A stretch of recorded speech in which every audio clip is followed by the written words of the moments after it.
Many of the chemicals we use in the lab are potentially dangerous, especially under high heat, pressure, or when they're mixed with other chemicals. There are two main tools that we use to identify chemical hazards: safety data sheets and chemical labels. Every chemical in the lab is required to have a technical document called a safety data sheet, or SDS, usually provided by the manufacturer. These were formerly known as material safety data sheets, or MSDS. The safety data sheet is a one-stop shop to find out about a chemical's properties, hazards, and safety precautions. Using 9 standardized symbols on all labels and documents, GHS provides a worldwide approach to classifying chemicals. The GHS symbol that should be used is indicated in Section 2 of the manufacturer's SDS. The SDS is comprised of 16 sections covering information on hazards, first aid, handling and storage, PPE, reactivity, toxicology, and disposal, to name a few. Before using any substance, the manufacturer's SDS must be obtained, fully reviewed, and any hazards mitigated. Anyone who may be exposed to a substance has the right to know and be given access to the SDS and any other relevant format for safety data sheets. All SDS must now be organized into 16 sections. Section 1, Identification. Here you'll find the chemical's name, description, and the manufacturer's contact information. 2, Hazard Identification. This section lists signal words, warnings, and safety symbols. 3, Composition, a list of ingredients. 4, First aid measures. What's the required treatment for a person who's been exposed? 5, Firefighting measures. 6, Accidental release measures. These are instructions for containment and cleanup of spills or leaks.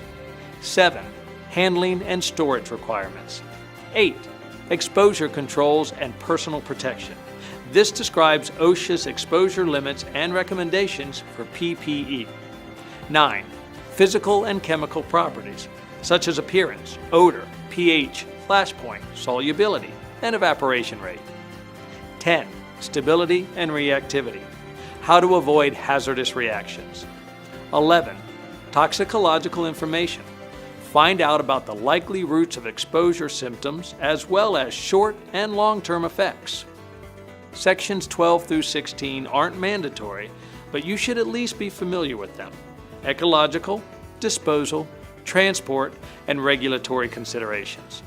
Section 16 is for any other pertinent information. This is where you'll find the date that the SDS was prepared along with the last known revision. Safety data sheets provide a lot of... Ben Franklin once said, "By failing to prepare, you are preparing to fail." It's vital that you prepare for each lab activity. Before you begin, determine the possible risks, wear the right PPE, and be aware of any protective measures and emergency responses that are pertinent for the chemicals that you'll be working with. When diluting acids or bases, always add the acid or the base to the solvent, such as water, not the other way around. Pouring the solvent into an acid or base can cause a violent reaction, and you may get burned. Never remove chemicals from the lab. Use a break-resistant secondary container to transport chemicals between lab spaces. Chemicals must be handled safely in order to avoid skin, eye, or inhalation exposure. First, let's talk about protecting your eyes. As we mentioned in our lesson about PPE, safety glasses with side shields offer some protection, but they won't help you when working with a potential splash hazard. Splash goggles are more effective at protecting your eyes. Chemical splash goggles should be marked with the code Z87.1. This code indicates compliance with American National Standards Institute. Prescription glasses don't offer adequate eye protection. Wear safety glasses, goggles, or a full face shield over your prescription glasses. Corrosive chemicals will harm you if they splash or come into contact with your skin. A lab coat and gloves will help protect your skin to a degree, but a full-length chemical-resistant lab apron is the best choice when working with splash hazards.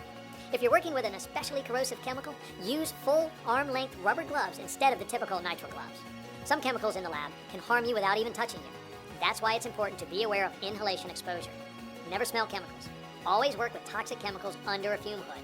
And keep containers closed tightly if you're not using them. If a large chemical spill occurs, evacuate, seal off the lab, and notify the authorities. Large spills can produce excessive vapors. They have to be cleaned by qualified personnel. Don't re-enter the lab until your supervisor gives you the all clear. Flammable chemicals require special handling techniques. First, always know the flammability and explosive potential for each chemical you're working with. Keep flammables away from all ignition sources, such as Bunsen burners or hot plates. Store flammable chemicals in a dedicated and grounded storage